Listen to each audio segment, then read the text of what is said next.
What is up, guys? Welcome to episode 66 of the Triage Method podcast. Paddy, how are you this week?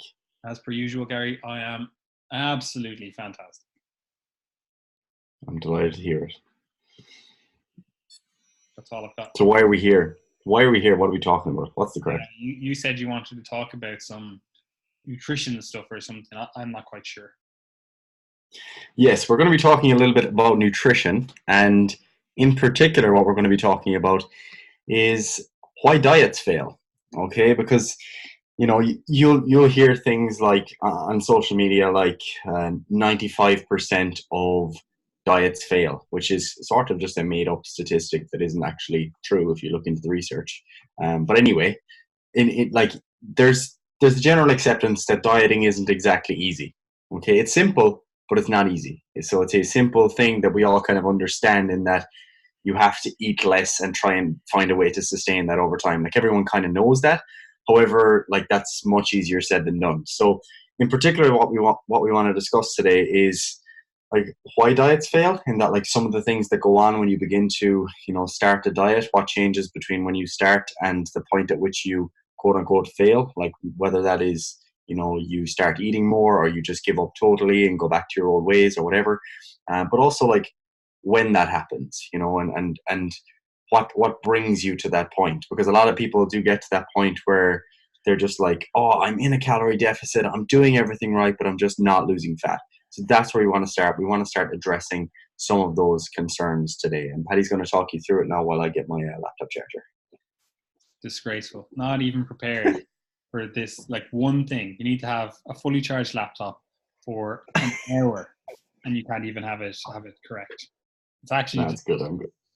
But yeah, like you said, the concept itself of dieting is very straightforward. You need to be in negative balance, meaning you need to have a deficit of energy, so that your body then goes, okay, we don't have energy coming in, we're still expending this amount of energy, so that difference needs to be made up from somewhere, and that will come from your fat stores, because essentially fat is stored energy, right?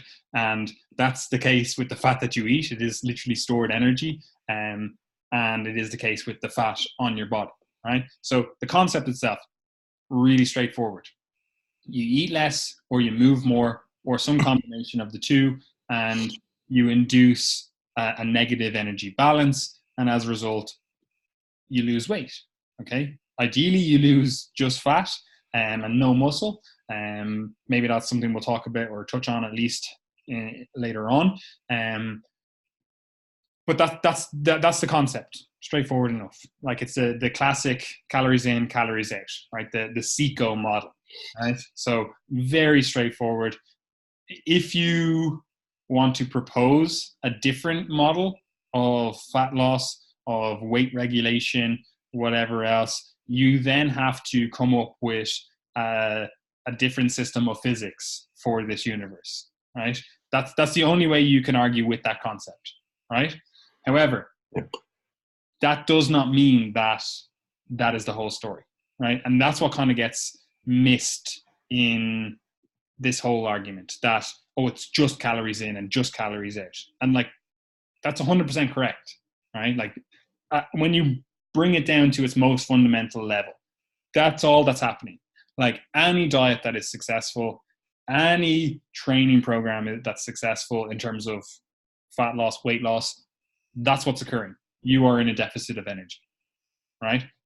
There's no secret magic, no nothing, whatever.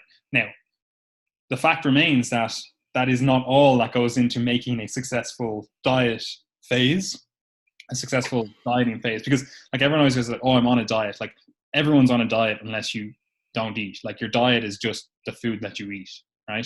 So, like, I like to just call it, like, what we're actually, like, the focus of the diet. So it might be like a weight loss phase, a fat loss phase, a weight gain phase, or a muscle gain phase. Like, I actually like to name it what the actual goal is, rather than just calling it a diet, because, like, there's a lot of negative connotations when someone says diet, and also it's kind of like, this is just semantics or whatever, but like, it's kind of incorrect.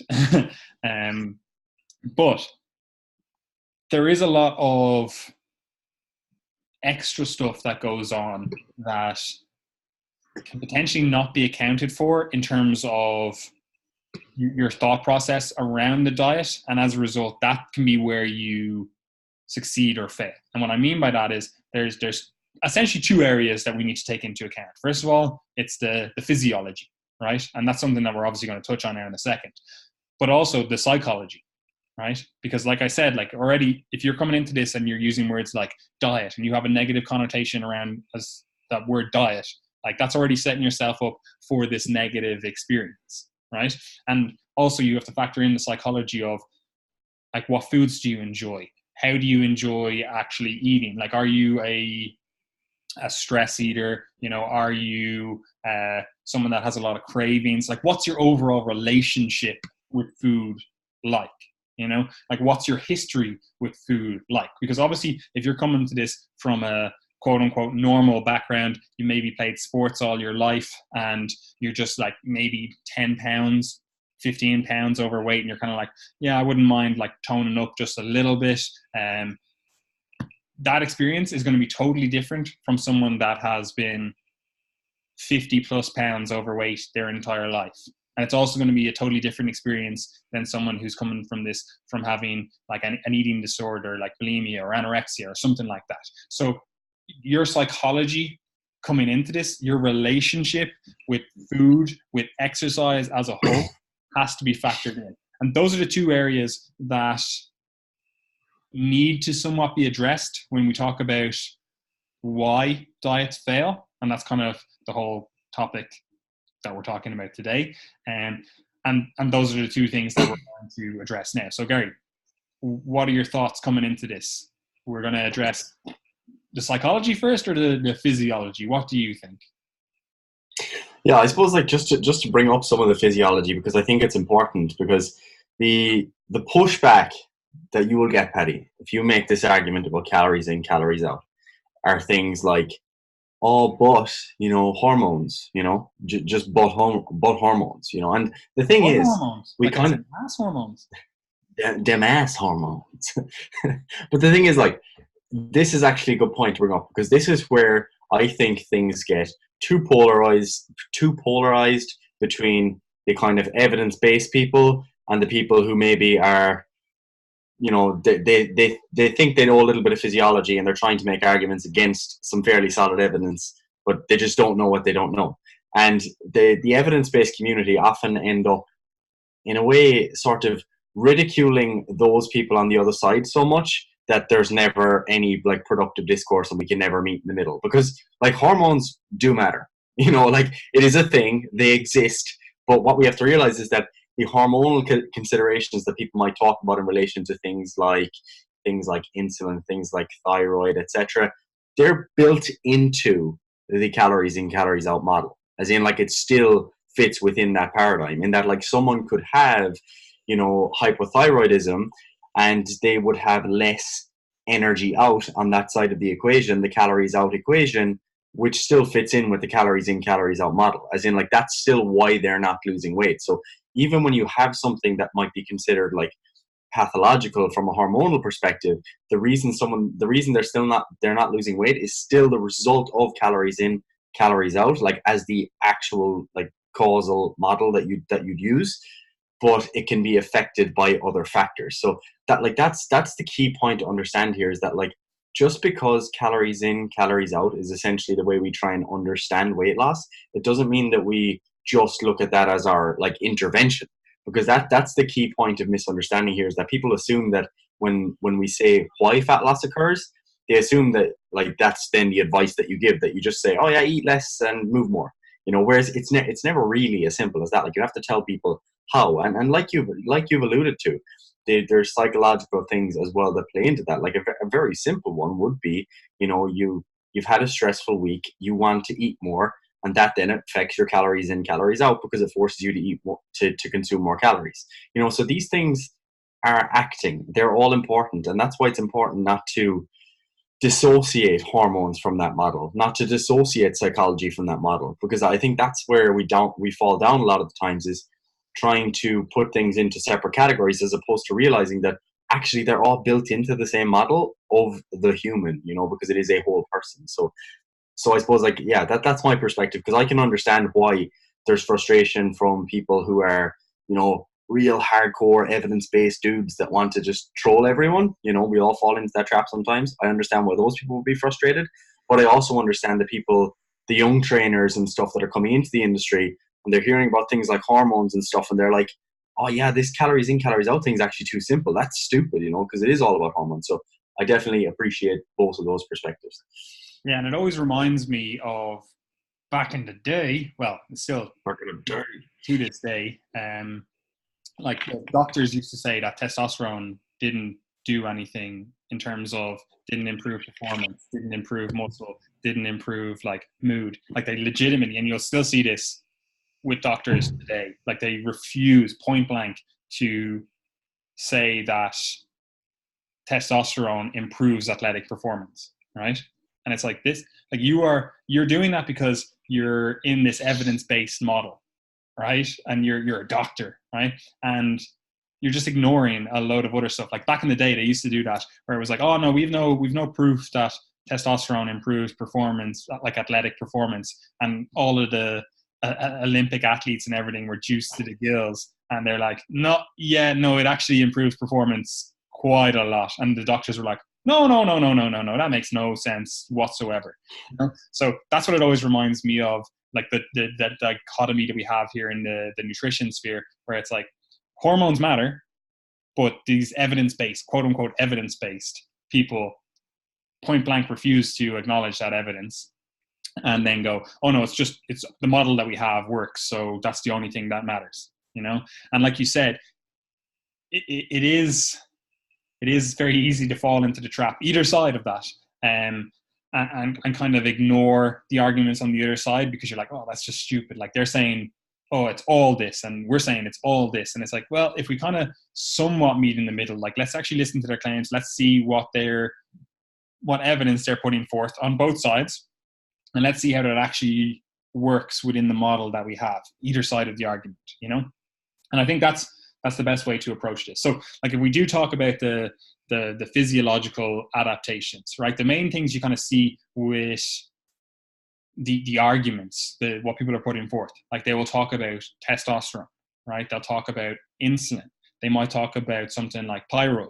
They might talk about something like leptin, perhaps. And those are the kind of big ones that you'll see talked about, right? So let's kind of just touch on those and then talk about the actual adaptations with dieting, right? So the one that you probably see the most with fat loss as the goal, right? Especially in the general population, right? Because as a general population person, you're kind of like, you're exposed to all these random thoughts, and you're not in this industry, you're not in the trenches, so to speak, and as a result, you're kind of just like, okay, well, this expert said this, and this expert said this, and I heard this from, I don't know, Sheila down the road. So, I'm kind of just putting all these things together and stitching my own evidence together, right? And again, like that's perfectly fine as long as you're getting good information in, right? But what you'll hear a lot of is the stuff around thyroid, because people will be exposed to someone that has lowered thyroid, right? Especially if you're a female. This is a little bit more prevalent in females.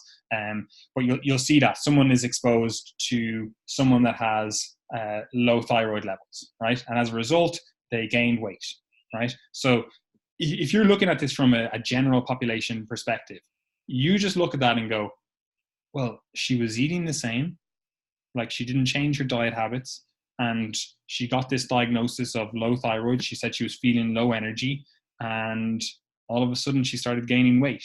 So obviously these hormones are a pretty big deal, right? You may not really understand the mechanisms by which they act, but you know that, okay, thyroid is clearly important for something, right? So thyroid clearly plays into this overall model. Maybe it's more important than the calories she's eating, because like Sheila down the road got that diagnosis of low thyroid and her calories stayed the same. So it can't be the calorie side of things. Like these people telling me it's all calories in, calories out, like they're clearly wrong, because Sheila was eating the same. She was still doing her same daily activities. There's no, like, they're clearly wrong.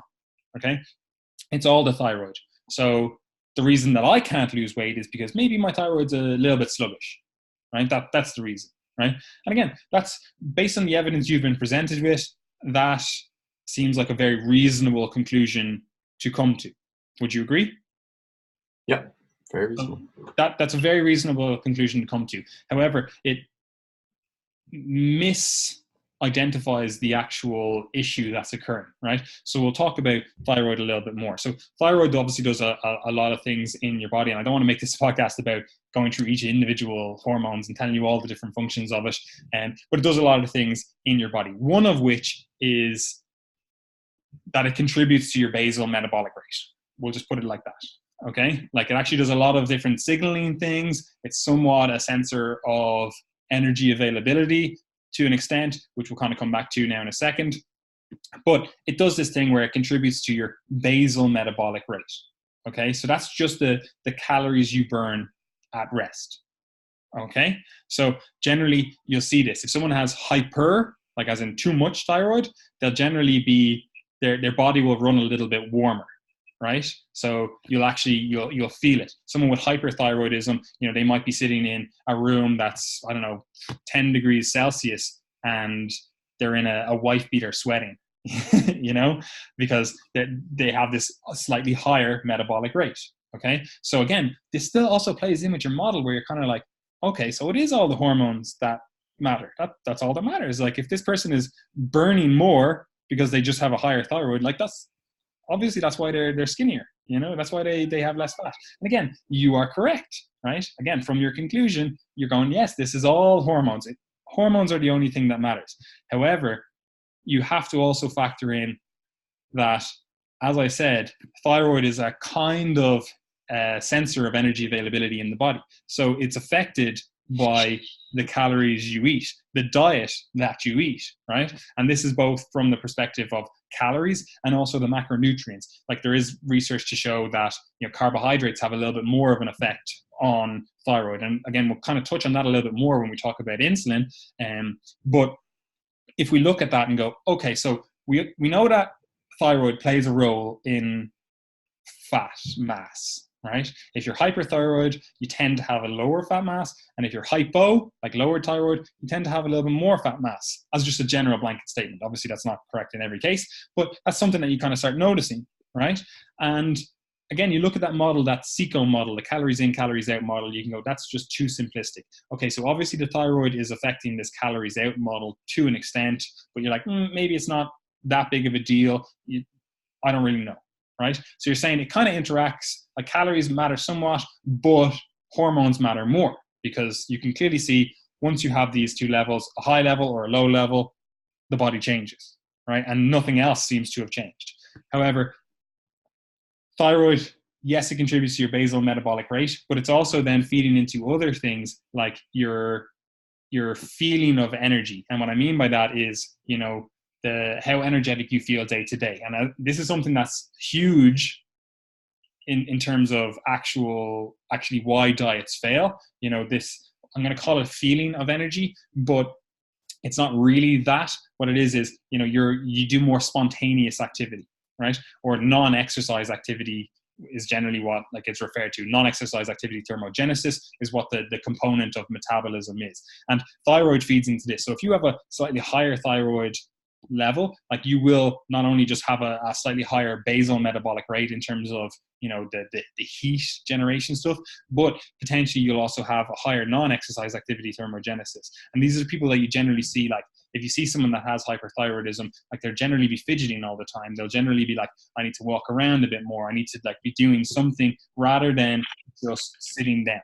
Right? They need to be doing something, moving around, fixing something, playing with something. Their hands are always moving, like mine are now, that kind of stuff, right? And that contributes hugely to this effect. So then we also see it on the opposite side, where someone with hypothyroidism doesn't do those things. So their non-exercise activity thermogenesis goes down. So they'd be sitting down. They're just, I'm too tired to move. I don't have the energy to move. Right? And that's the we'll say the phenotype they're expressing, that kind of lazy, quote unquote, lazy phenotype, where they're just like, oh, I'm just unmotivated to move. I don't have the energy to do it, you know? So while it does affect your basal metabolic rate, it also affects this like non-exercise activity thermogenesis. So we've got these two things now that are moving the needle either side, right? That is what we're actually talking about when we're talking about the calories out perspective, right? It's not just what you burn in the gym. It's not just like, oh, I was on the treadmill and I burned 300 calories, so that's what's contributing to my day, my daily whatever calorie intake, my daily calorie burn. It's not just that, right? It's also all these other things that play into your overall metabolism, like your basal metabolic rate, you know, which again, there's not a huge amount you can do with that outside of some of the adaptations we're going to talk about now in a second. But there is a huge amount of stuff you can do with the non-exercise activity thermogenesis. And this is, again, where the thyroid plays in. And this is the calories out perspective, because that's a huge component that people just completely forget about. So we'll take that example of Sheila down the road, where she's like, oh, I got this diagnosis of hypothyroidism, so I have low thyroid, and I just started gaining weight, right?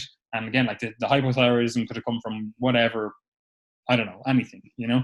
And all of a sudden, she'll stop moving as much. She won't be walking to the shop or whatever. She won't be doing whatever it is, the general activity, day-to-day activity she is normally doing. She won't fidget as much. And all of those things, while they seem inconsequential, do add up to quite a substantial amount. I know there's like often quoted that it's like in the research, there's one example where it's like a non-exercise activity thermogenesis accounts for like 2,000 calories burned throughout the day, which is obviously like, if you're unaccounting for 2,000 calories, you know, like that's obviously a significant amount. Like if you have two individuals and one of them is burning 2,000 extra calories than the other, you can pretty much assume one of them is going to have an easier time with overall fat loss than the other, right? So that's a huge component. That's something that thyroid really plays into, right? So now we're just starting to see this kind of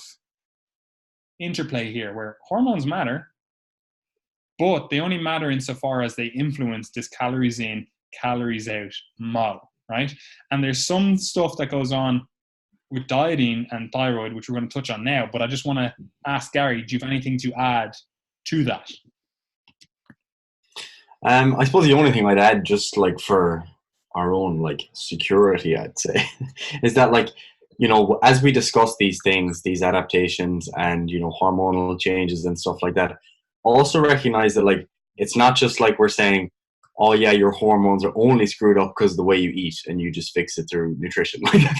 Just in case, because I know there will be someone that'll take that away. Like you do for sure have real pathology as well. Like I know, Paddy, you worked with one of our clients who's probably listening to this, the orange guy from the north. But you know, and he had Hashimoto's thyroiditis. That's right, exactly. So like that's a real pathology. You know, you could have thyroid cancer. So you can have all these different like pathologies that do really affect the way in which like hormones are secreted, whether it's like overcompensating or undercompensating. So recognize like that it's not just a simple picture either, and that's one of the reasons that I think you should be hesitant to get, I guess, you know, these simple like lab tests that you get online, check yourself, and then go to some nutrition guru on Instagram for advice. So like if you do have these like genuine endocrinological / hormonal issues, like do actually see a doctor. So like that's probably a good idea. just saying. Yeah, like it's one of those things that I'm always like in my mind, I go back and forth with, because obviously there are like nutritional interventions that you can bring in that can be hugely impactful. Same with like training interventions or quote unquote lifestyle interventions that can be hugely impactful.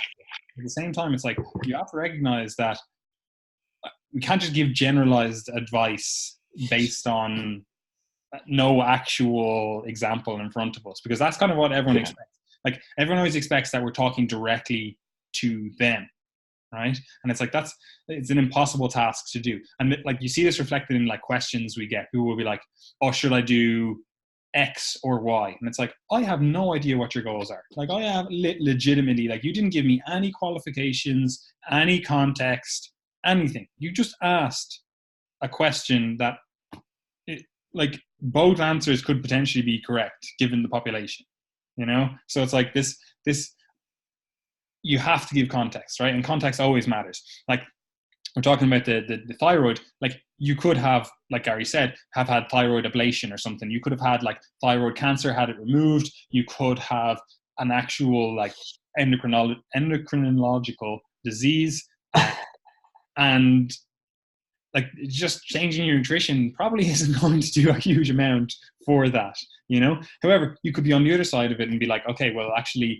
I haven't salted my food in years and I actually have really low iodine intake, and that could be something that you just need to address. And all of a sudden, oh my God, it's transformative. My thyroid is actually working now, so like there obviously are the two sides of the coin, and that's an individual thing. However, it's something that you should be working with a doctor with, and this is what it kind of really annoys me when people talk about hormones, but at the same time, I'm like, if they don't talk about it, no one knows that they play a part. And again, you just end up in that role where it's like all the athletes knew that testosterone was a good boy, and all the doctors were like, no, it does nothing, So like you have to talk about it if you wish to change the conversation as a whole. However, obviously, that leads to a lot of misinformation potentially as a result. Okay. But anyway, back to that thyroid boy.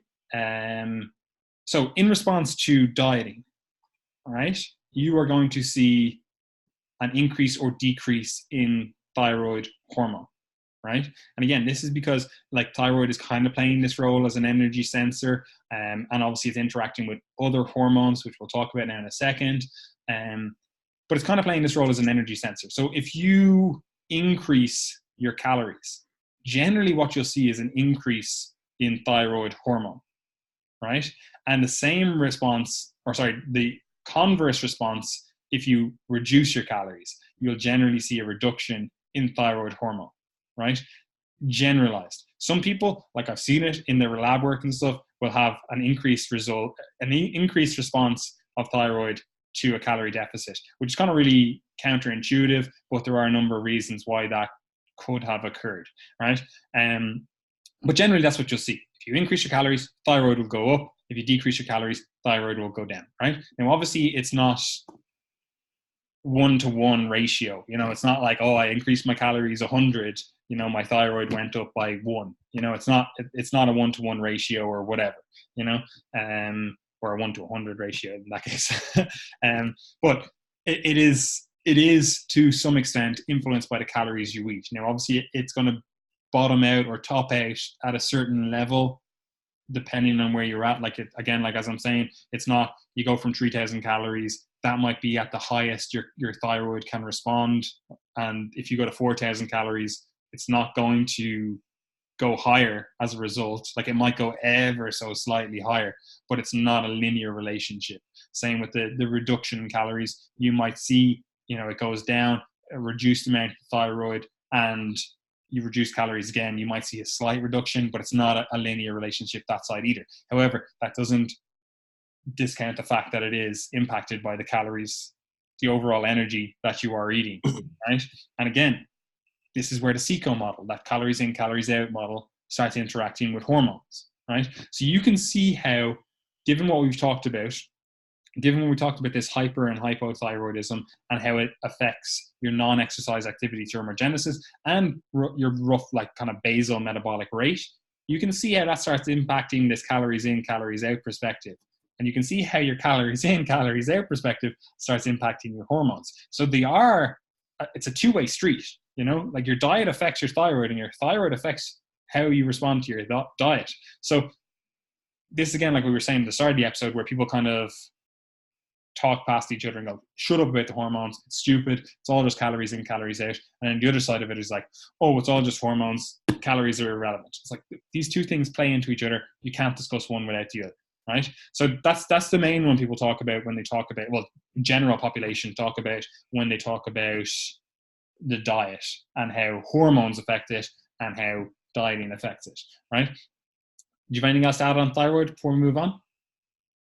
No, sounds good to me, bro. Fantastic. The next one then you'll see like kind of bandied around is insulin, right? You'll see insulin portrayed as the fat gain hormone, right? It's a storage hormone. That means you only store fat as a result of insulin. So you have to eat a low carb diet, right? Which is completely ridiculous because yes, carbs are insulinogenic, but some amino acids are more insulinogenic than carbohydrates. So if you want to propose your model as low carbs, that's the way we get rid of this insulin impact. Then you also have to make the argument that low protein is also the goal, right?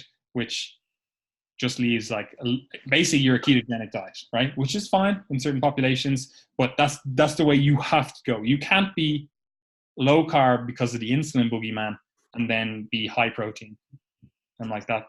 Those two things are dichotomous, right? But anyway, that's a side rant. So insulin is something that interacts with fat storage. We can kind of hear that. You can also see in like diabetics, you'll generally see them like, okay, well, my insulin is high, and generally you'll see diabetics having higher body fat mass. But then it becomes a chicken or egg scenario. It's like, did they get the higher body fat mass because of higher insulin, or did they get the diabetes because of higher body fat mass? You know, it's kind of like, which is it's a chicken or egg argument, right? And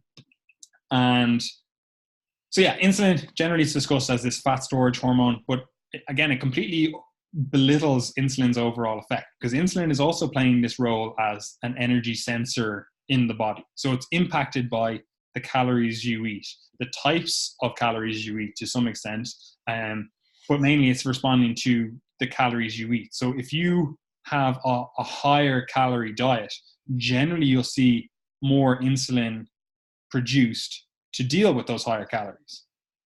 Pretty straightforward. Even if you use the argument that insulin is a storage hormone, it's like, yeah, that makes sense. You're eating more calories, they have to be stored somewhere, so that makes sense, right? And your argument may be that they're going to be stored as fat. That's fine. You can make that argument. But we can see that there's some sort of interplay going on here, that insulin seems to affect the body in how it, what the fat mass is like, but it also seems to be impacted by the diet to some extent, right? And then you'll also see that insulin levels go down in response to a calorie deficit, right? But again, if you use this fat storage model or this storage model of insulin, you can kind of go, yeah, that makes sense. We have less to store, so less insulin, right? However, again, it belittles the overall effect of insulin in this whole system. Insulin is probably I'm going to say the most important energy sensor. Well, yeah, the one of the most important energy sensors in the body, right? So it also interacts with all these other things that are dependent on energy availability, right? And what I mean by that is, like, your body wants to know how much energy is available in its budget, right? It wants to know how much energy it can allot to certain processes, right? So it needs to know how much energy it has coming in and out on a daily basis. It also needs to know how much it has stored, which we'll kind of talk about a different hormone now in a second with that. But it needs to know what this balance is like. Where is this balance at? Do we have a lot of energy coming in? Because if I have a lot of energy coming in, I'm going to allocate some resources to some other things that maybe I've been putting off. Or, you're actually doing a bit of resistance training. So I know I have a lot of energy coming in. So I can actually allocate a lot more energy to both your training sessions and then also your adaptations to those training sessions, right? So we can see that if insulin is this energy sensor, and even if you use it as a storage hormone, that means it still has to function as an energy sensor to know what to store, it starts playing into these other things, right? So what we actually want to talk about when we're talking about insulin is your sensitivity to this insulin response, right? And you kind of want to be insulin sensitive in the muscles and insulin resistant in the fat, right? If you're trying to gain weight, right? To some extent, you want the opposite when you're losing weight, but that's a different story. So what you want is your body to store, quote unquote, store resources in your muscles. If you're trying to build muscle, that sounds like a pretty good bet. Like, you want the those stores to get into the muscles where they'll hopefully get worked and contribute to anabolism, contribute to growth of those muscles. And you kind of want it to be resistant in the fat, where it's like, oh no, insulin knocks at the door, but the fat goes, no, we're good, fuck off. That's kind of what you want, right? If in terms of body composition, right? And again, you'll see people have better insulin sensitivity, and they'll have some carbs, they'll have some food in general, and it seems like they only put on muscle and never put on fat, right? And again, this is where you start seeing these hormones start affecting this calories in, calories out balance. Because if that's the case, right, then someone is more sensitive to that insulin signal in the muscles and more resistant to it in the fat tissue, then you can see how that person is going to respond to a certain type of diet. And that can leave them feeling like that's the only way to diet, right? And that's the same if you are someone who responds oppositely, right? In terms of your muscles aren't that sensitive to the signal, and your fat cells are a little bit more sensitive to the signal. So you try to gain weight on a diet, and as a result, all you seem to really gain is fat. You're kind of like, well, this calories in, calories out shtick doesn't seem to work, because I tried to follow this guy's diet who is jacked, who seems to respond really, really well to just increasing his calories. And I tried to do the same, and insulin said, go fuck yourself. You're going to gain 99% fat, And you can see how that argument starts going into it. So then you start thinking like, okay, so if I keep my insulin levels lower, then I'm not going to store as much fat, so I can start manipulating my diet that way, right? And that, again, could potentially be a valid approach, right? So we can start seeing this kind of interplay between the two, and how that kind of starts influencing how you start thinking about insulin and how you start thinking about how you should affect insulin. Do you have anything to add, Gary?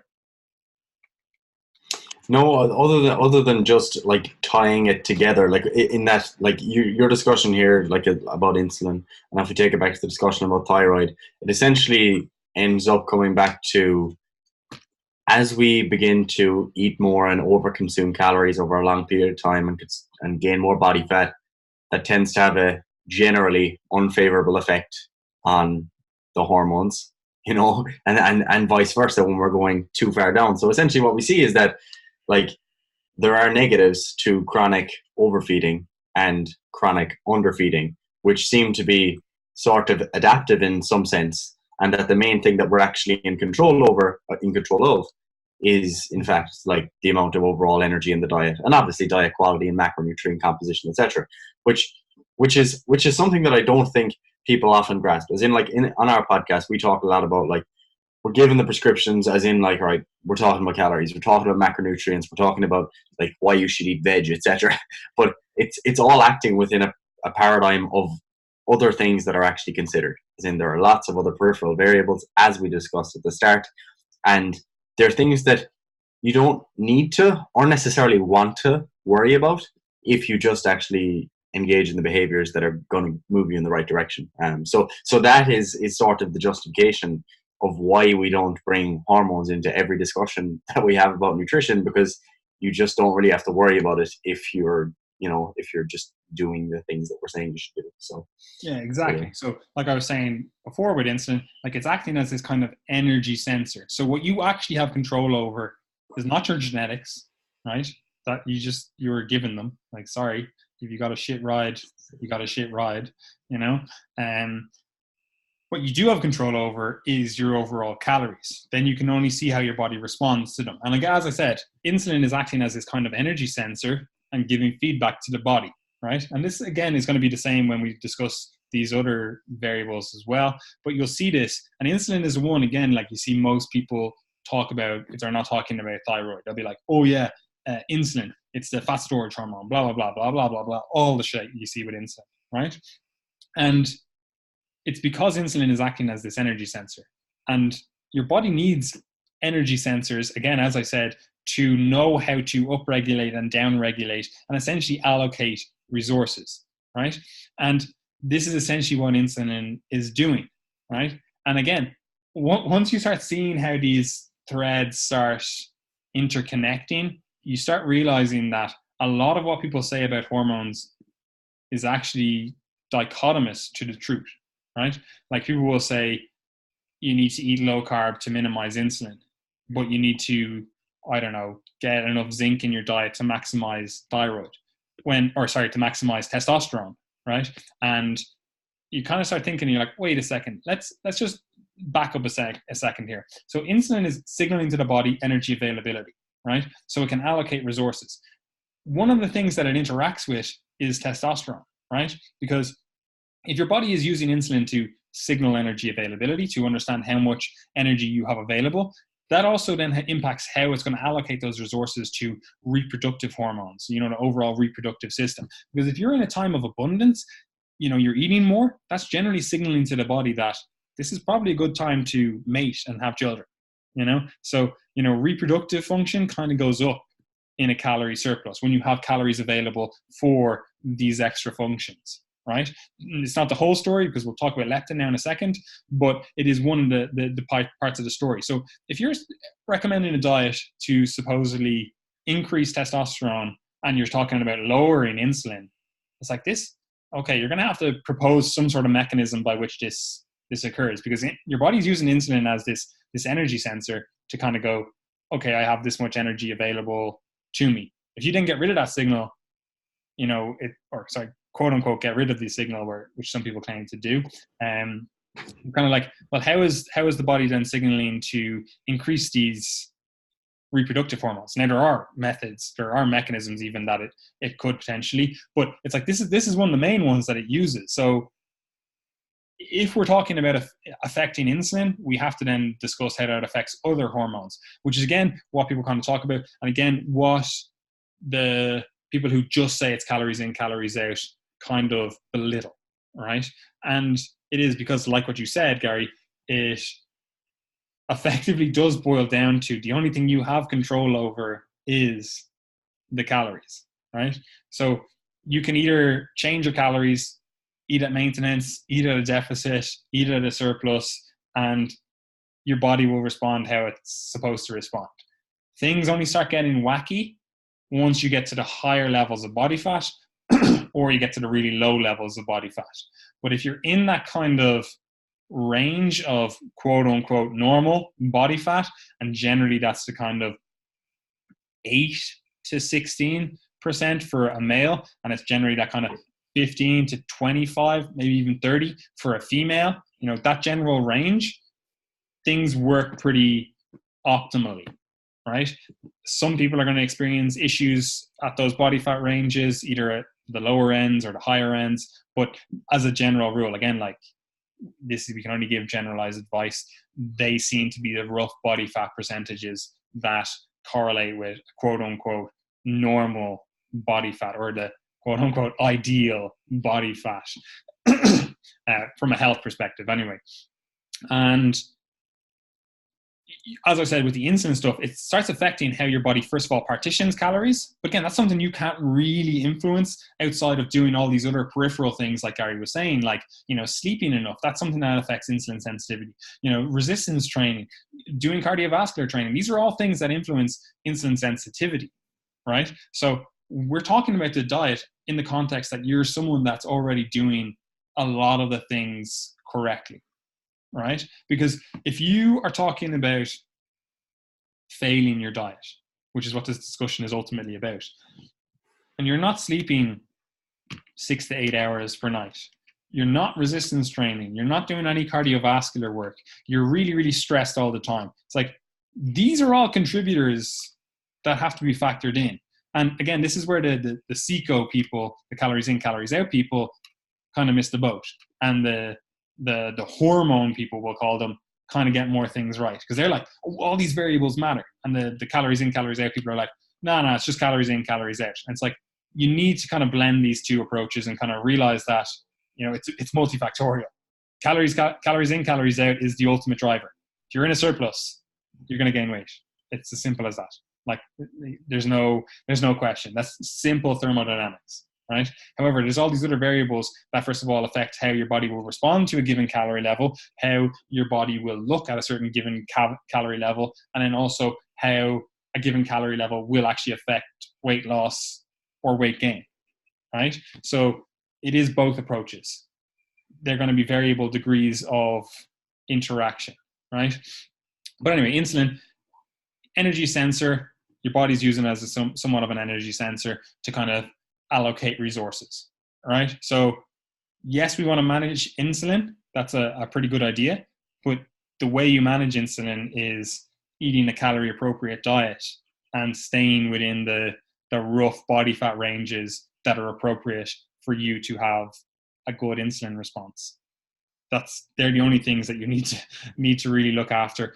Once you're looking after the big picture stuff like sleeping enough, practicing stress management, resistance training, doing cardiovascular training, once you're doing all those things, it's you don't even need to think of insulin. Your body does the job.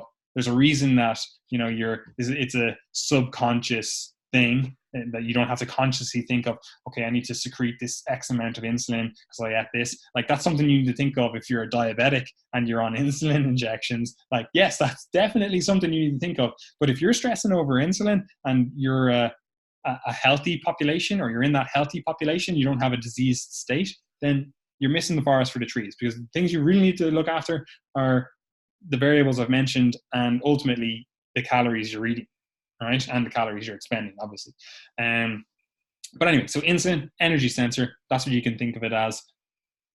The next energy sensor, which is, again, conveniently enough, also one of the hormones that people talk about, is leptin, right? And obviously it does a huge amount more, and we're just glossing over it, but leptin is essentially giving an energy sensor, or an energy sensor signal to how much stored energy you have, and stored in terms of body fat. So if you have low body fat, I always get this mixed up, but yeah, low body fat, you have a low leptin signal. Isn't that right? Yeah. Yeah. I always get that confused. I'm like, oh wait, I know, it's confusing. is it low or is it high? Because then you start getting like leptin resistance in the brain. Yeah. It's high or low. But anyway, yeah, so low body fat, low leptin. You've higher body fat, you've higher leptin. Again, it's like thyroid. It's not like this linear relationship. It is to an extent, but then you start getting it out into the edges, the peripheries, and it starts getting all squirrely, and it's all over the place, right? But leptin, again, energy signal, energy sensing signal, is telling your body how much fat you have on your body, which, again, let's see, that's going to start interacting with all these other hormones. Like, oh wait, that's going to start interacting with your thyroid. That's going to start interacting with your insulin. That's also going to start interacting with testosterone, because, again, like, your body is not just like what we like to think of it as these isolated systems. It is a cohesive, holistic unit. You can't just isolate a system and then presume it has no functions elsewhere or doesn't interact with other things, right? But yeah, leptin goes down when you're dieting, like fat loss dieting, and it goes up when you're muscle gain dieting or weight gain dieting. So again, we start thinking of that. If we are dieting to lose fat and leptin is going down, signaling the body that we have less energy available, you start getting these other things going on. Like, again, testosterone starts going down, but again, it's because fat mass is going down, you have less energy available. You also see that insulin goes down, but again, it's because you've less fat mass available. So, you need less of an insulin signal because, you got less fat mass. Straightforward enough. Same with thyroid. So all of these things start going down in response to weight loss dieting, and then they start going up in response to weight gain dieting. Again, in a quote unquote healthy population. Yes, there are going to be people that are leptin resistant, but if you had you'd need a genetic defect to be leptin resistant, and those people generally do tend to be very overweight, as far as I remember from the research. It's been years since I looked at all the leptin. They're the people who have like a defect from birth, and they just like eat uncontrollably and cannot stop themselves. But you can also become like leptin resistant just as a result of being overweight, because it is essentially like an adipokine, which means it's released from your fat cells.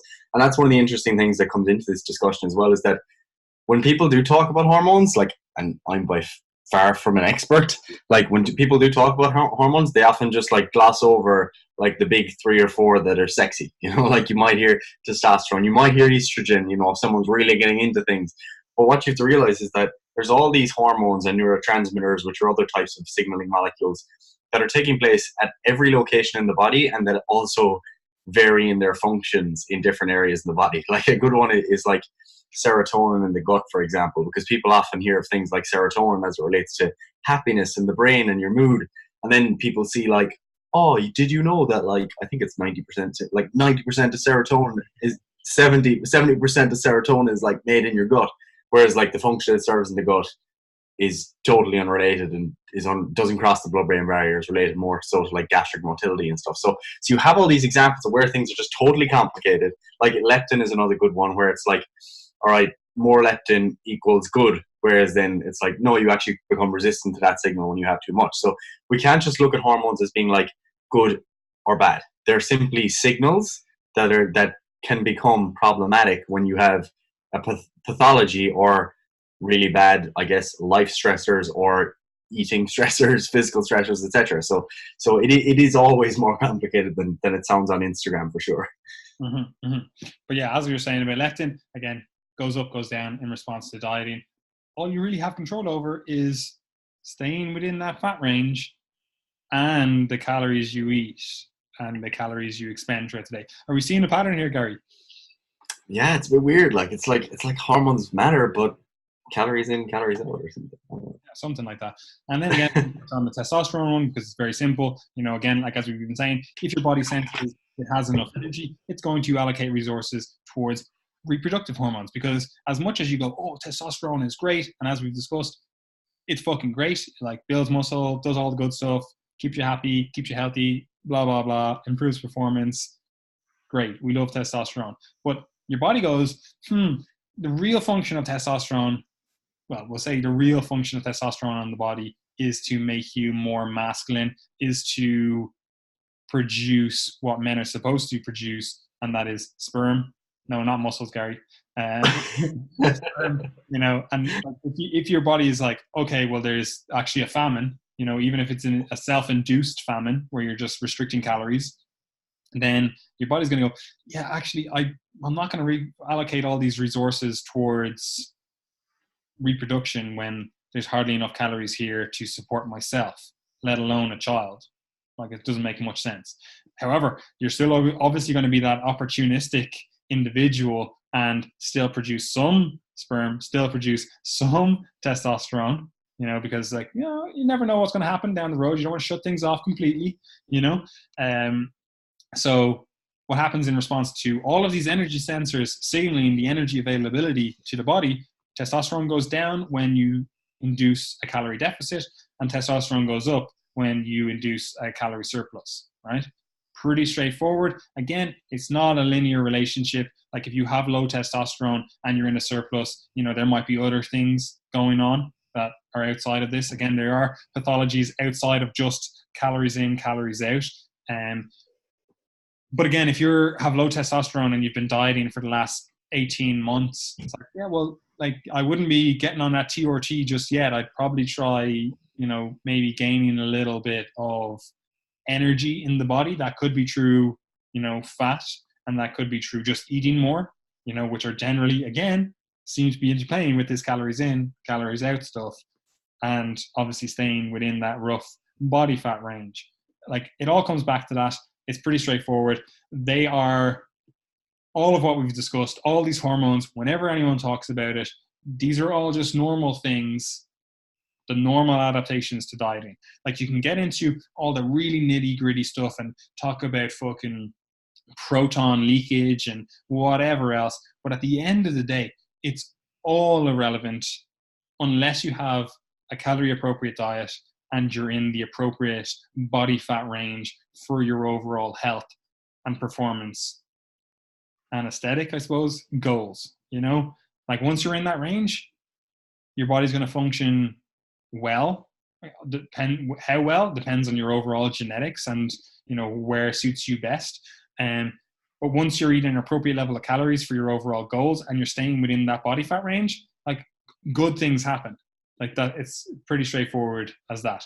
Anything you hear discussed, increasing testosterone, decreasing testosterone, managing insulin, whatever the fuck else, it's all just normal adaptations to dieting. you don't need to think of it any further than control your calories, stay in a healthy body fat range. Pretty straightforward, right? Now I need to pee, Gary. So you're going to start talking. No problem. And what you're going to start talking about is how that plays into why diets fail. And what I mean by that is why diets fail in response to having dieted for a number of weeks. Because if we're moving these energy sensors around, obviously, or these energy sensing molecules around, lowering or increasing levels, obviously the body starts realizing that there's actually a deficit of energy here. I'm going to have to start regulating some other processes. Anyway, I'm going to urinate. So please talk, Gary. So yeah, like as you can see from that last part of the discussion, when we do over or underfeed into our total energy, we begin to have some changes within the body that are relatively normal, expected, and adaptive, evolutionarily. So they're not to be viewed as inherently negative things. However, those things are part of a larger milieu, you could say, of things that you are going to actually experience as an individual. Because at the end of the day, while you think you might, you don't really care about what the levels of your hormones are. You care about how that manifests in terms of either your experience in life, your sense of well-being, your ability to reach your goals, to perform at the level you want to be able to perform at, etc. Okay, so that's what you really care about in real life. So when we begin to get into a larger energy deficit, let's say you're dieting really harsh for a really long period of time, or you're like a bodybuilder or a really lean person at the end of a diet, and you begin to, or one of the things, or many of the things you'll begin to notice will be things like feeling a bit more sluggish, not fidgeting as much, not being quite as warm, not being as willing to go for a walk or to take the stairs, or you might be as willing to put as much effort into your training. You might have increases in appetite or cravings that lead you to just have an extra bite or two here and there. So all these things begin to creep into your life as behaviors that essentially are forcing you to try and consume extra energy and to gain body fat again. Okay, so what you can see is that your body, or you're essentially sensing this low energy status that you have and adjusting your behavior and your physiology accordingly. So that could be you burning less energy through not walking as much throughout the day or through not fidgeting. It could be you burning less energy because you're not training as hard in the gym anymore and you're not able to perform as much volume.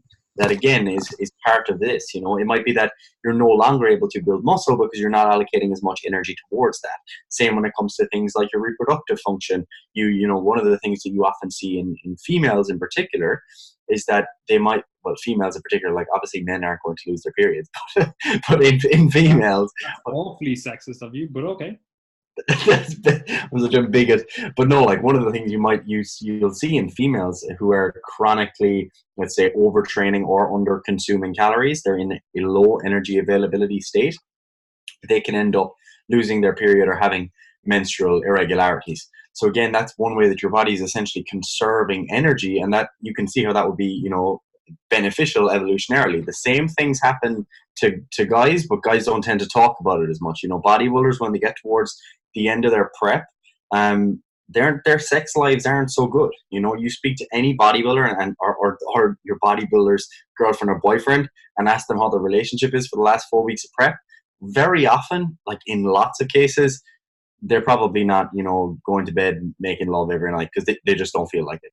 They're probably dreaming about food rather than sex, and that's genuinely what any bodybuilder will tell you toward the end of their prep.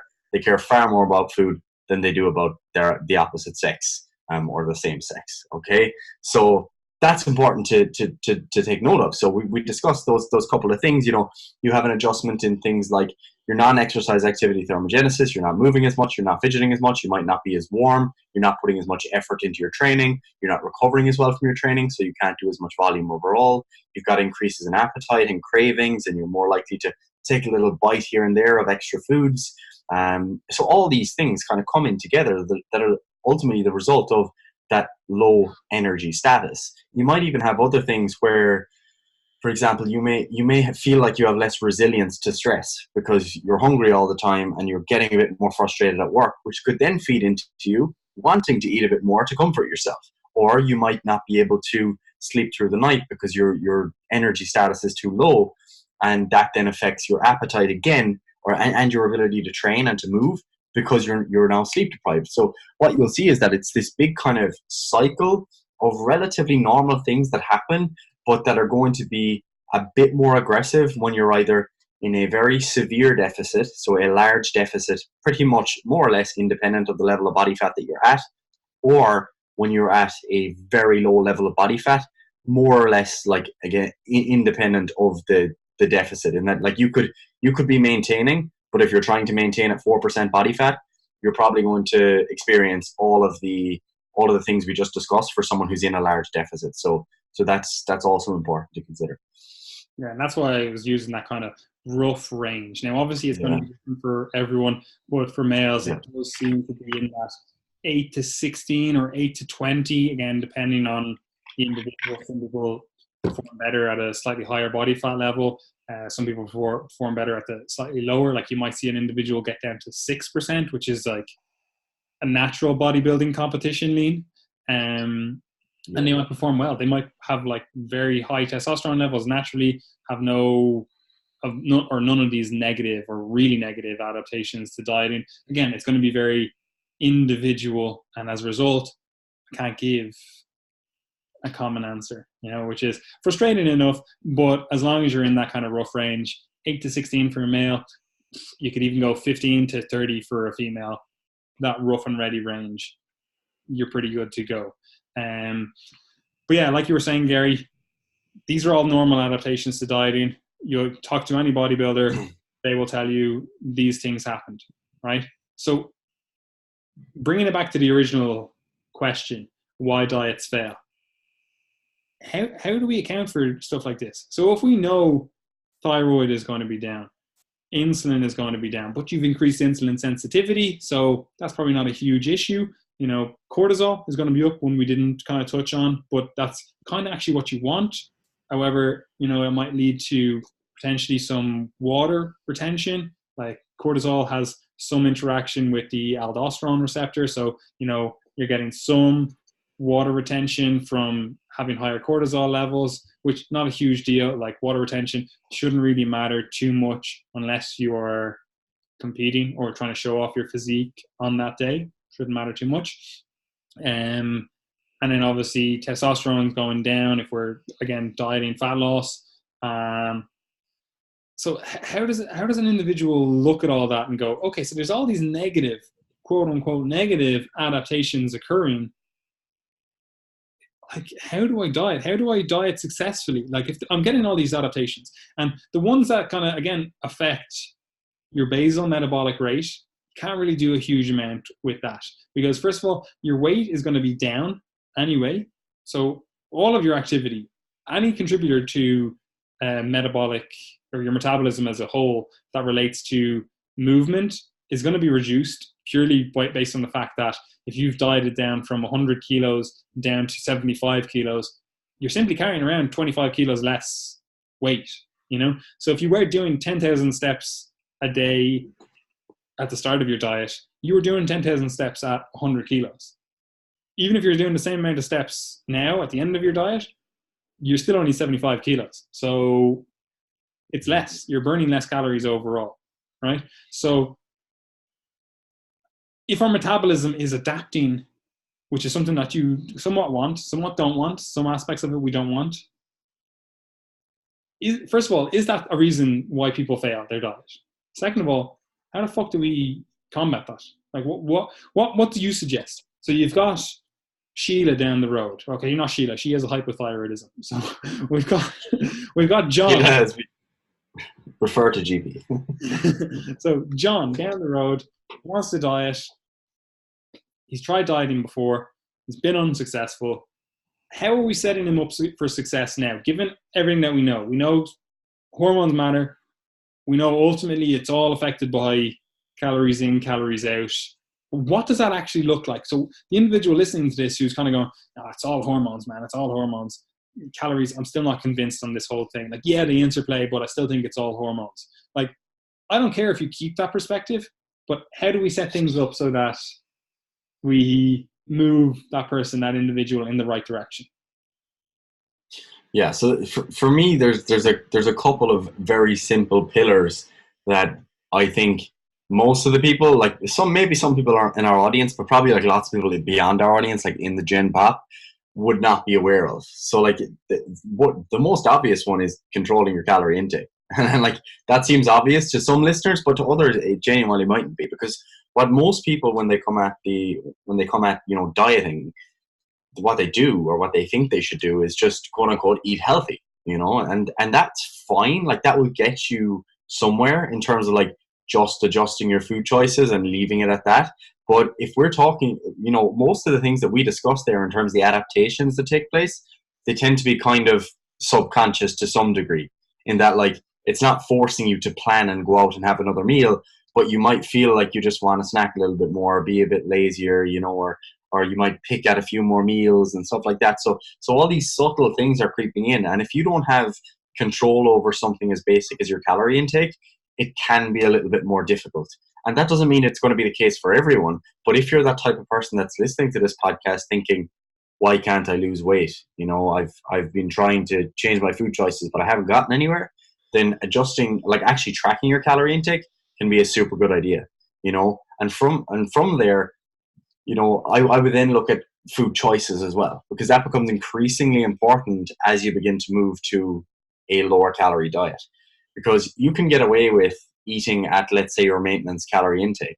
Okay, so you've been tracking everything, weighing everything, you've got all your food tracked, and you've been eating at maintenance for a while. Let's say if you're eating at maintenance, because you're kind of satisfying your energy needs, you might be able to get away with, not eating that much veg, eating a little bit lower protein, and still feeling relatively satisfied. You don't need to have lots of whole grains or beans or fiber or whatever, because you just feel kind of satisfied all the time. But as you begin to get to a lower energy state where your calorie intake is lower, you want to take advantage of some of the satiety benefits from foods that are going to be a bit more filling. So that includes things that everyone's aware of, like eating more vegetables, eating more fruit, eating more fibrous foods in general, trying to choose foods that have higher volumes as opposed to real calorie dense foods, eating less quote unquote junk food, drinking less alcohol, consuming more protein. So all of the basic habits that people know are a good idea, like they become increasingly important because they can help to manage the appetite side of the equation.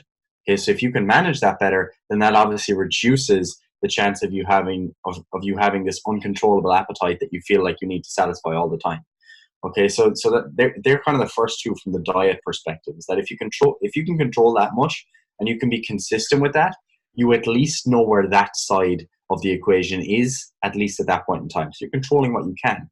And then the other really big one that I think is even rarer for people to account for is that sort of non-exercise activity thermogenesis that we discussed.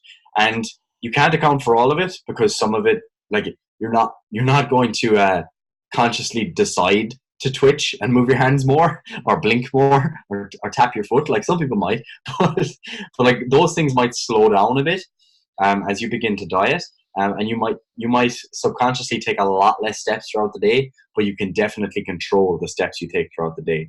So beginning to track things like how many steps you take throughout the day, which could even be a case of you not even tracking at the start, but just consciously being like, I'm going to go for a 30-minute walk, I'm going to take the stairs more, I'm going to park further away, etc. Real simple tips.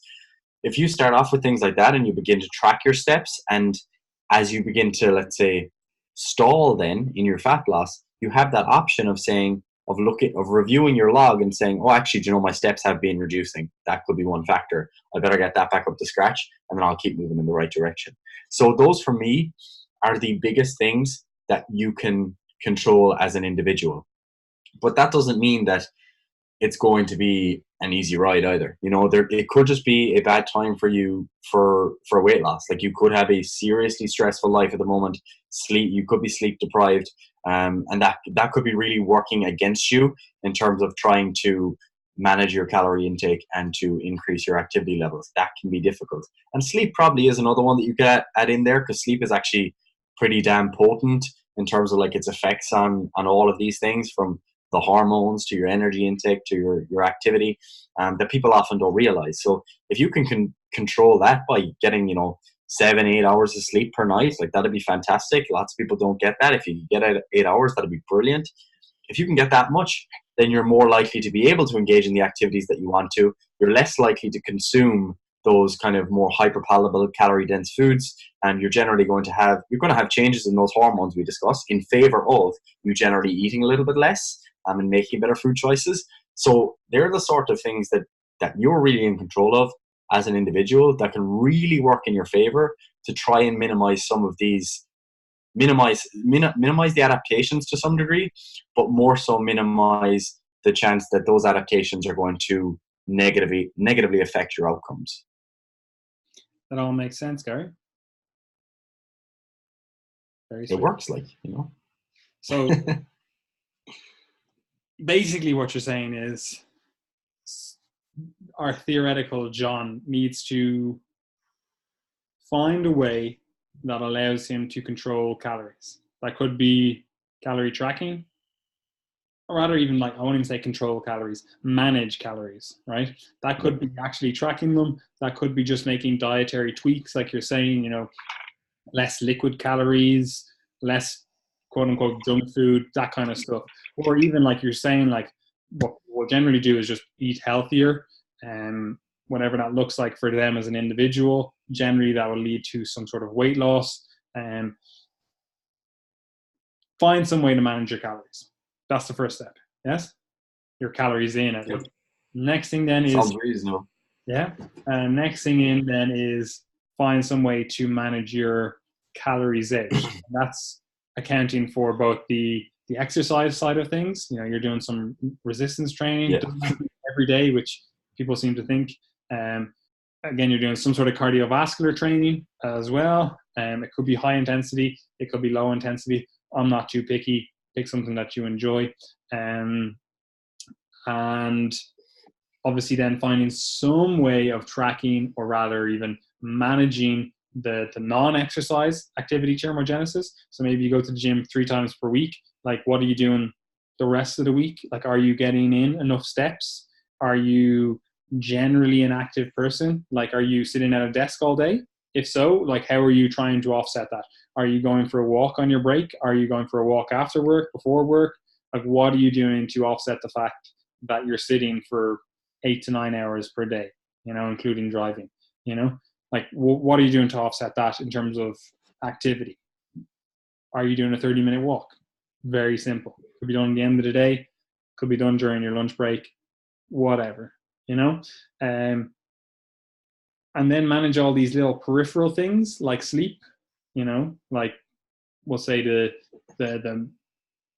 style of dieting you have. And what I mean by that is the types of food you're eating, making sure you're eating, a well-balanced diet in terms of you're getting enough micronutrients from a variety of sources, but also, I mean, the psychological side of dieting in terms of actually eating foods that you at least somewhat enjoy. You're not just eating like chicken breads and rice cakes. Chicken breads? Am I retarded? Chicken breads.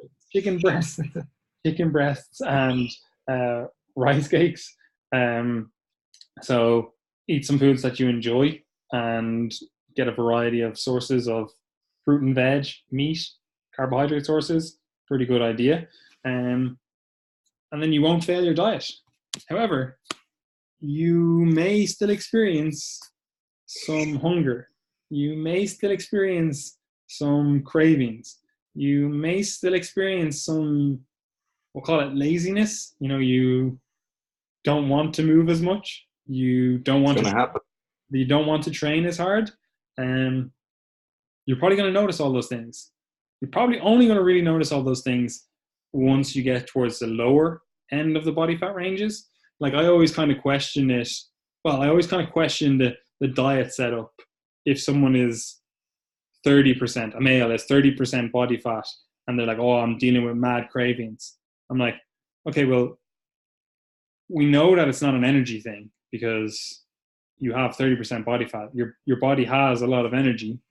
Like, it's stored there. Yes, it still has to be tapped into, but we know that's the case. So the only thing we can presume is you're either eating way too few calories, or you're making dietary choices that are inappropriate. Like you see this all the time, especially with smaller females. Like they'll have an intake, a dieting, like a fat loss dieting intake of 1,200, which is low enough, right? But that's what's required to get them slightly leaner. Like they'll be like a 50 kilo female, and they want to get down to 47, you know?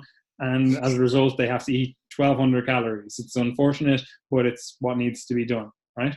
But you'll also see them making terrible food choices in terms of they'll have like Cocoa Pops, and they'll have like scones or something. And it's like, these are so calorie dense. That's eating up 1/3 of your intake in a less than satisfying way in terms of hunger. So if you're coming to me and you're complaining about hunger and you're doing stuff like that, then that's the first thing we drop out. We're not changing calories. We're not doing anything like that. The first thing is we're eating a more appropriate diet. And what I mean by that is the foods that you're selecting, you know?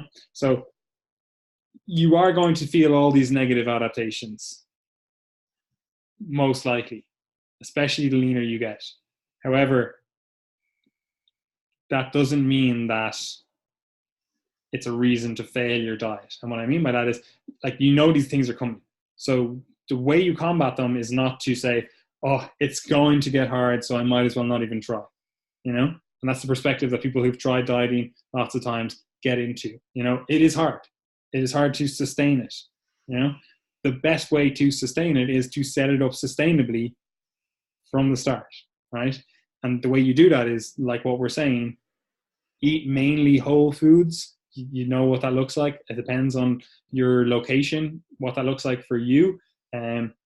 Eat enough calories so that you're still in a deficit, but you're not in such a big deficit that hunger is inevitable, because that's what people will try to do. They'll literally off the gates be in this 2,000 calorie deficit, you know? And it's like, well, that's simply not sustainable. Yes, that might lead to faster fat loss out the gates, but that's simply the case. You're just burning the candle faster, so it's going to burn out quicker, you know? So set your diet up correctly, look after all these variables, sleep enough, manage stress whatever way you can, manage your calories out perspective, your training, your non-exercise activity determinant. Like, I just like steps. It's really easy, you know. Even we obviously say 10,000 is a good rule, but I have people that are like 5,000. That's what we get. They're sedentary. Their job is sedentary, but our goal is always at least 5,000 or 7,000 or whatever is appropriate for them to be actually able to get in. Like some clients I have, they're on 15,000 because they just prefer eating more and have a lifestyle that allows them to get 15,000 steps per day, you know? So again, it depends on the individual, depends on the context, depends on the goals, etc. But once you look after all these variables, like, and realize that these negative adaptations that perhaps have caused you to fail your diet before are going to occur, like they happen. And if you set things up correctly from the start, you can minimize them, but they are still likely to happen. Like, once you realize that, you can start coming up with a better management strategy, right? And what I mean by that is dealing with the more psychological side of things, right? And that's obviously, like, that could be 40 podcasts on its own, you know, because people will come to, again, the dieting experience, like a fat loss dieting experience, with a ridiculous amount of history, relationship with food, you know, and that more than likely has to be dealt with before you're going to be able to effectively lose fat, you know. Like, if you're coming from this and you're coming from an eating disorder, like, what strategies are you putting in place so that we don't get into these disordered thought processes again? You know, if you're coming to this experience from a place that you failed diet after diet after diet after diet, it's like, well, let's actually look at all these failed diets. Let's look at what caused you to fail. Is it you stress eat? Is it, you know, you have a poor relationship with food overall? You get into these binge restrict cycles all the time. You know, like identify why you have failed diets previously. That needs to be done before you engage in another one. Like, because this is what you'll see people do. They'll be like, oh, I'm on the Atkins diet. Oh, I'm on the paleo diet. I'm on X, Y, and Z diet. And they're just constantly hopping to diet, to diet, to diet, to diet. And first of all, not looking after all the stuff that we're saying that you should look after, the calories in, calories out perspective. They're just eating different foods and hoping for a different outcome. But they'll also get results with each of these diets and then get to a point and fail, and then go back to a different way of eating, or try a different way of eating and gain weight and lose weight and gain weight and lose weight.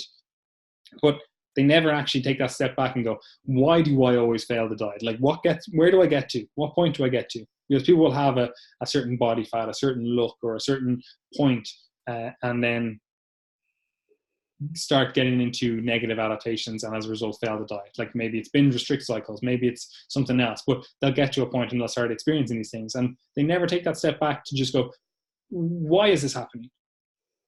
Like, why is this happening, first of all? And then what can I do? What processes or systems can I put in place to stop this happening? For example, maybe you do get down to 15% body fat, and as a male, you get down to 15% body fat, and then you always seem to fuck it up. You always seem to be hungry all the time, be cranky, and just say, fuck this, YOLO, I'm just going to eat all the food again, right? And you do this continuously. Whatever diet styles you try, you always get really, really hungry at 15% and fucking YOLO the diet after that.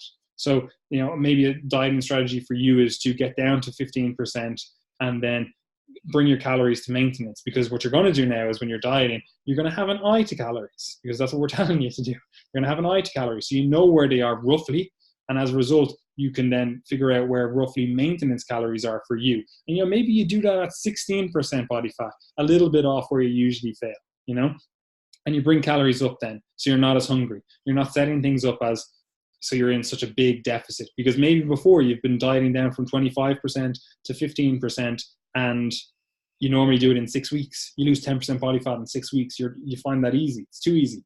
But then week 6 hits and you're like, boom, okay, all of these negative dieting adaptations hit at once, because you've been in such a big deficit. So maybe now you do it over, I don't know, 12 weeks.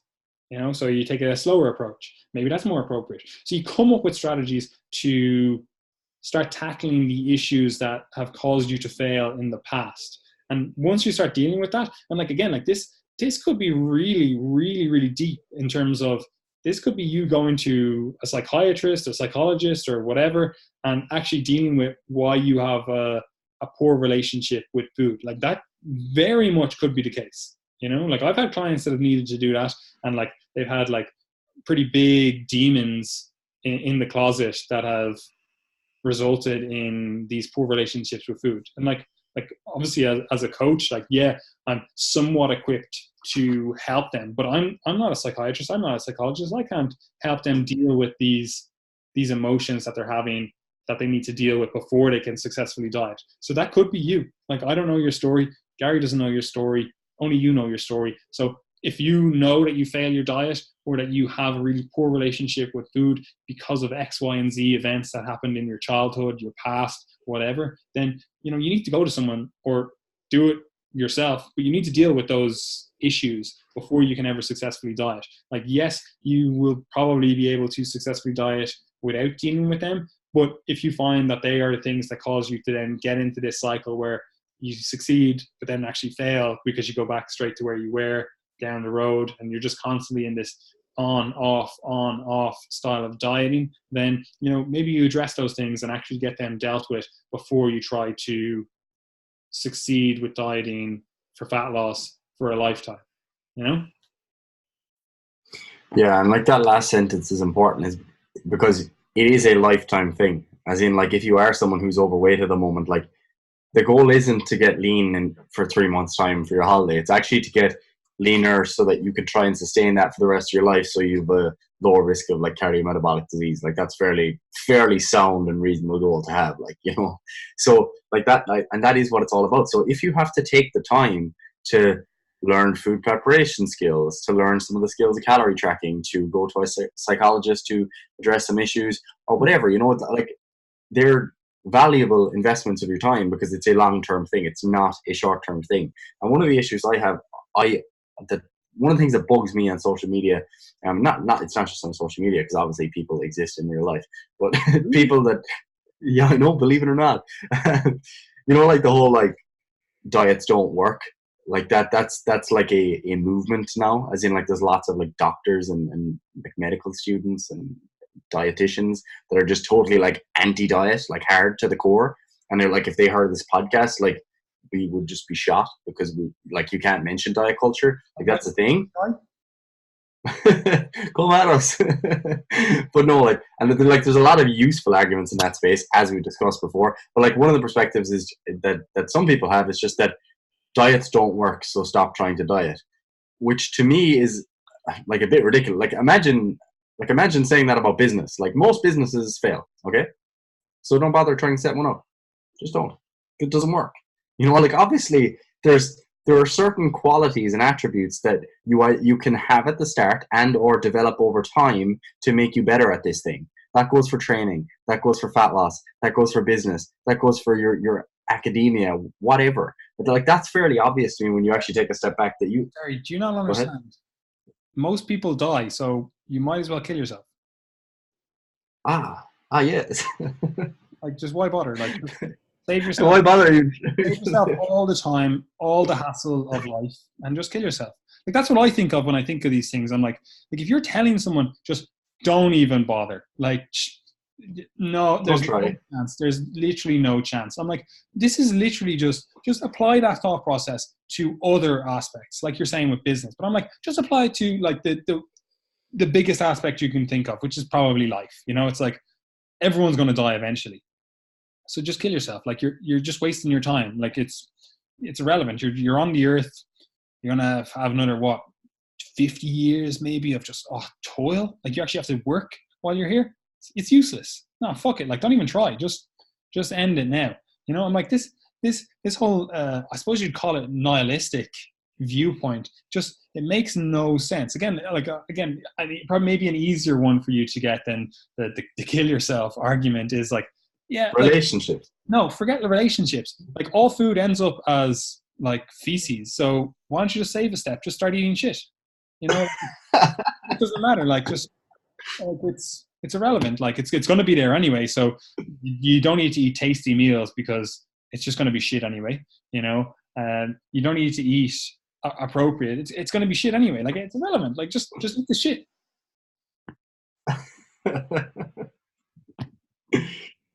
You're not wrong, like, I would have in the correct circumstance, like, and if you needed to, like, grubs up, man. But anyway, yeah, like that was just a quick point to add, is that like just because you see certain statistics about rates of quote unquote diet failure or people not sustaining their weight loss, it doesn't mean that you have to put yourself in that box. Like I just think that is just so unhelpful for the individual. Like it might just be that I have a faulty worldview and you have a faulty worldview, but personally I want individuals to feel like they're empowered to do whatever they want in life and that they just chase after it. Like that's it. To me that sounds very 100%, Gary. Yeah, like that sounds reasonable to me, but these days it almost sounds like that is like a bigoted, like fascist statement or something. Like that is a bad thing. I shouldn't hold that. You are a bigoted fascist, so that makes sense. But yeah, like it does come down to that point where it's like this. It just becomes a self-fulfilling prophecy. Like if you set yourself up for failure with the mindset of failure, like 9 times out of 10, you're gonna fail. You might get lucky 1 time out of 10 and succeed despite yourself. That's a very real possibility. But if you put yourself in this category where it's like this is just impossible, I might as well not even try. It's like, where does that lead to? Like, where does that actually leave you as an individual? And like, this is not to have an argument and say that, some individuals don't have it harder. Some individuals haven't been dealt shitter cards in life. Like that's like that. It's a very real possibility that happened to you. But at the end of the day, it's like, what can you actually do with that? You can either go, I am just wrote off now. Like there's me done. I'm just going to wait for death to come and get me. Like that's the way you either approach it, or you go, okay, I got this shit hand. I'm going to try and make the best of it as I can. Like, I might still fail. I might still get shit results from this overall perspective, comparing myself to others. I might get absolutely awful response. I might get the worst. You might actually genuinely be the lowest responder ever noted to resistance training. You might build literally 1 gram of muscle, you know? You might try lose fat and literally lose 1 gram of fat. And this calorie in, calorie out perspective seems to just not work for you. But at the end of the day, it's like, what's the other alternative? Like in my Yeah. mind, I'm like, you have 2 alternatives. You either try, you either identify why you failed in your trying and then try a smarter method, or you just give up. Like, they're the only 2 perspectives. And I'm like, if you want to give up, that's fine. I'm not here to hold your hand and carry you or whatever, but it's like, that's for you to do for yourself. But like, if you want help or you want to keep trying, then in my mind, I'm like, that's a much better perspective to have. Would you agree? For sure. Like most, as we've discussed before, most personal trainers don't last more than 4 years in the fitness industry. Does that mean you turn around and say, just don't bother trying to become a personal trainer? It doesn't work. It's like, no, like, you're obviously not going to say that. And just like that, like, everyone is dealt a different hand to some degree, but that doesn't necessarily, like, you might have some good cards and some bad cards. Like, if you're, for example, like, one of the very real things in the fitness industry is like, if you're very good looking, you're far more likely to do well in the fitness industry. I think that's a fair point.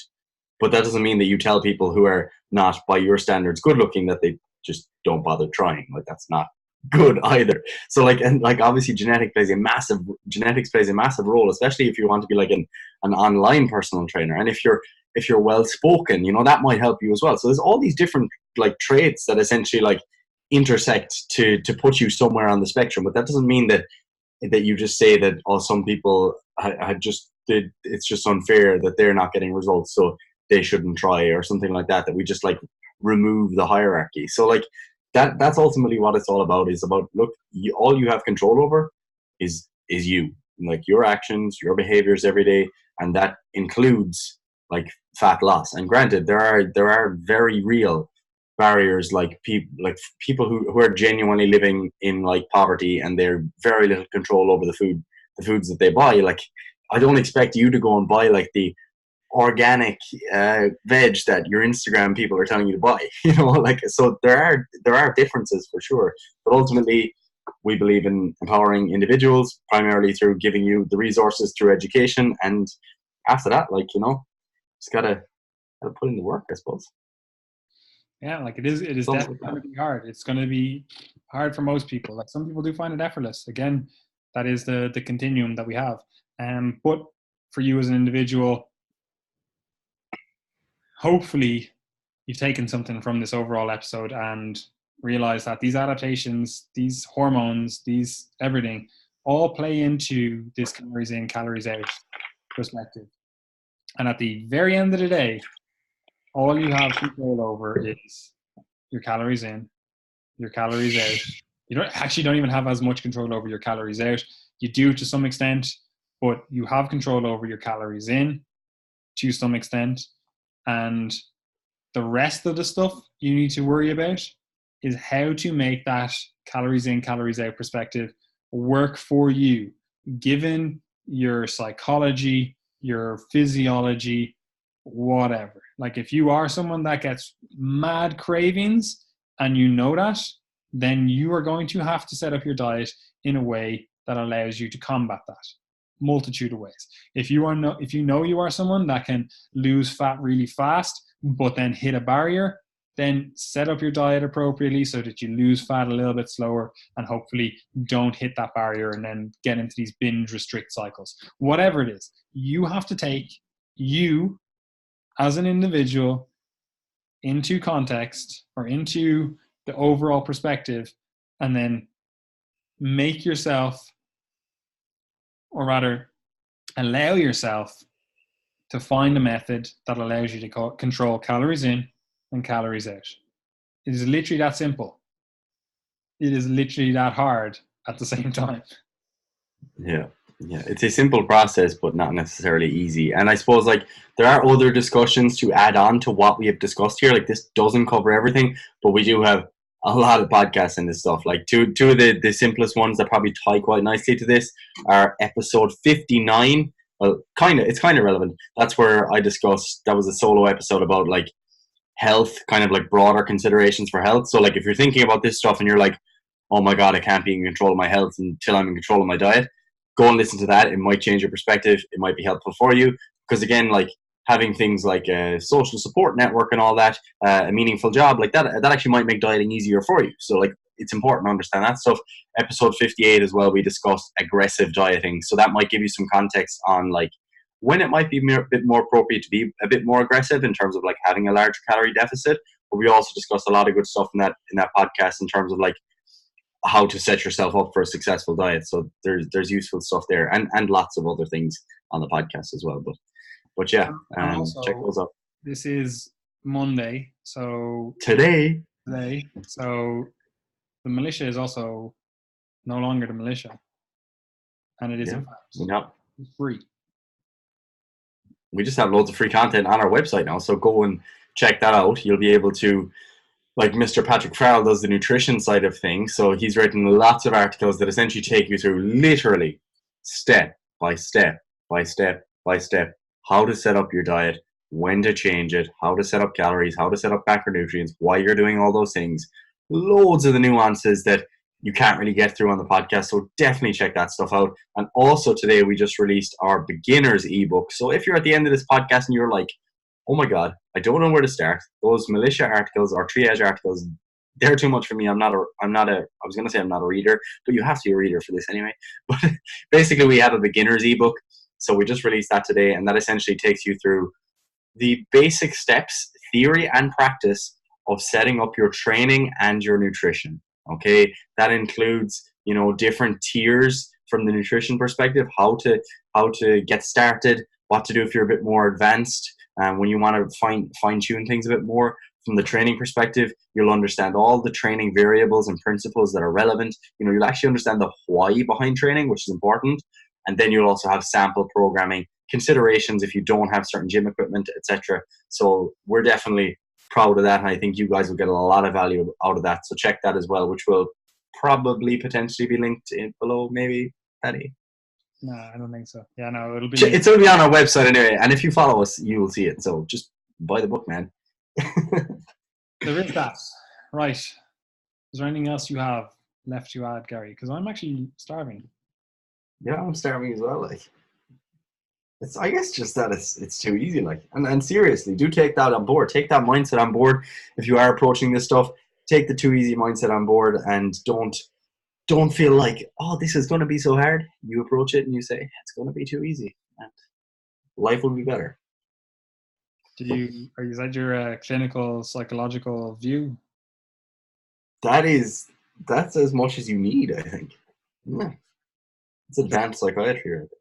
Oh, interesting. Do you have a degree in that, do you? More continuing education, is it? Yeah, that's what I'm going to do. I'm going to become a psychiatrist and just... And what would actually be the funniest thing ever? Right? If you did physiotherapy, medicine, and psychiatry or psychology, I never know really the difference, to be honest. Psychiatrist is where you're a doctor, but so you actually can give medicine. What do you do? Good, like. You still talk to people. Yeah, like I just be talking to people and I just be like, here, like it's too easy, isn't it? I think that's all you do. And then you just give them a load of drugs as well. Yeah, and tell them to train, obviously. Oh, okay, yeah. Makes sense. Anyway, guys, wrapping this up. Nothing else. We're just talking shit. Absolutely shit. Good luck. Yeah, everything is linked below. I hope future me does this correctly. But yeah, join the newsletter. That's probably the easiest way to keep up to date with everything. You can follow us all on social media or whatever else. But you know yourself, those Facebook algorithms, those Instagram algorithms, you might miss some content. It might be the content that you desperately need to read. and you're going to find it all in the newsletter. So you can find all the past newsletters, well, for the last while, on our website as well. Yeah. But obviously, if you want to keep up to date, and obviously you do, the best place to do so is on the newsletter. Gary likes to collate a lot of resources every week as well and help you live a better life. He's really interested in that. I don't really know why, to be honest. But yeah, so join the newsletter. Ebook is released. The militia is no more. Loads of free articles. So go to our website, do whatever, read away. There's loads of articles going more in depth on this exact same topic that we're talking about on the website. So search them up. I have nothing else to add. Gary, do you? Peace out, bro.